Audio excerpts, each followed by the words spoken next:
He's always been a cowboy, that's for sure. I'm very much a city girl, so when I met him, he was, to me, was wild. Very loving, very caring, but very wild. He's just grown up with nothing but love, so that's really all he knows. He's definitely a cowboy from the Wild West. I mean, when he wants something, he works hard at it every single day, no matter what it is. I live currently now, my cabin's in the first zip code west of the Rockies. The first zip code west of the Rockies. So, that's pretty cool.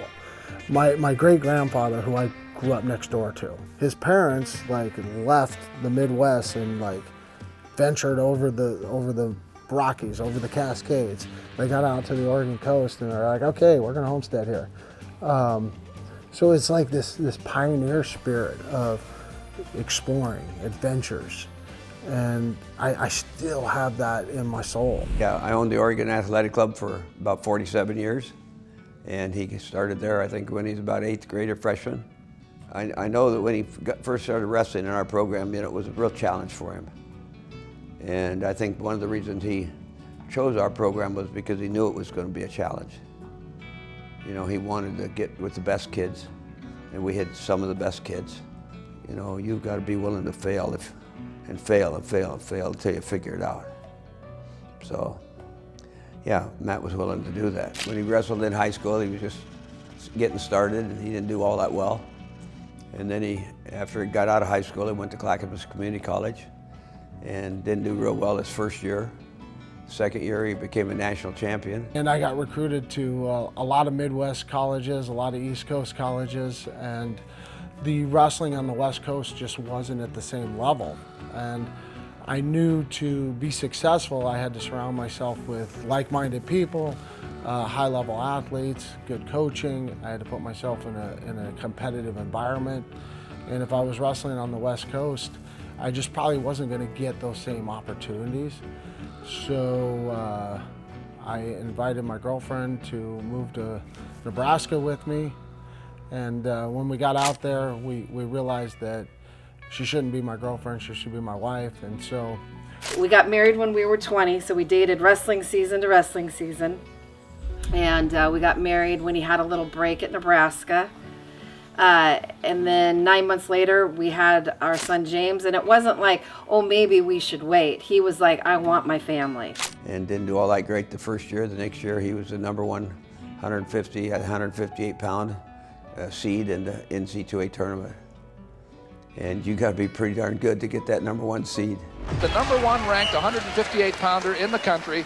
He's Matt Lindland of Nebraska, 23-0. Look at that record. I ended up getting picked up by Sunkist, and what you really need when you're trying to pursue really difficult things like winning Olympic Games and World Championships is you need to build a good support team around you. And some of that support is funding to get you overseas and get you to the right competitions, get you to the right tournaments.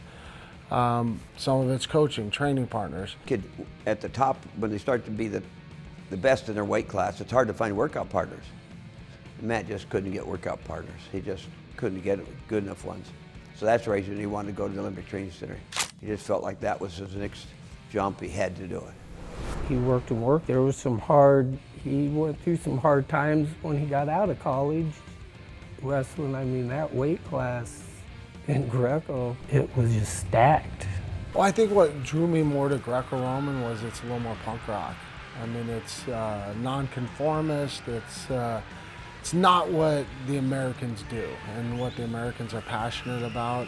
He worked hard, and he might have gone around to 3 different places in here to go to wrestling practice. But he also always went back home to Redmond and where his parents lived, and did whatever work needed to be done on their property. But I just think the way he lost and learned from it, went on and won the next level, almost won the next level, lost, learned,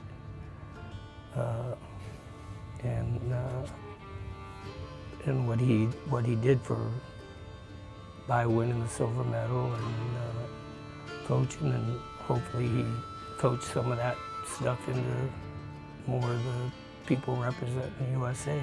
on the mat.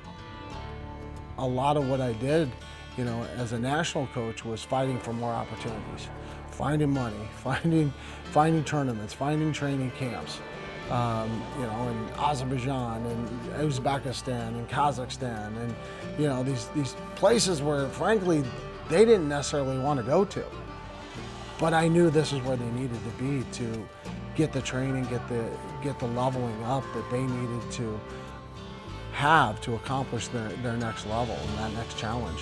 And so for me, it was always trying to provide more opportunities for the athletes. And it wasn't about me, it was about them. It was about seeing them have success. To see him succeed, it was really an answer in prayer. And for his life, you know, it's what he wanted to do. That was one of the things that we talked a lot about in our program. Was every year I'd take kids down to the Olympic Training Center, younger kids too, so they could see and plant the seed of greatness in them. And Matt was easy to coach because he wanted to learn.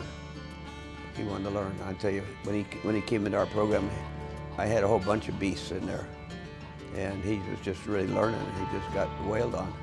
He picked up the nickname of the Bender because they would just bend him up in every direction, you know. But he always got up and always smiling, always happy. First guy in the room. Matt was great.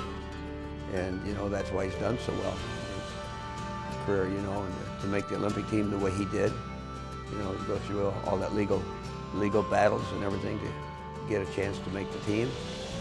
And I tell that story at the camps, you know. I said, this is what it's like. You got to be willing to put everything on the line. So he was willing to do that. So we're very, very, very, very proud of Matt. You know, it's humbling. It's humbling for sure. But it's not about me. It's about all the people that helped me get here. Oh, yeah, I'm super proud of him. I've always been super proud of Matt. I mean, besides his accomplishments, he's a great friend, he's a great husband, he's a good father, he's a good coach. But yeah, I think this is great. He deserved it. He deserves it. I'm very grateful. That the bottom line is just gratitude and thankful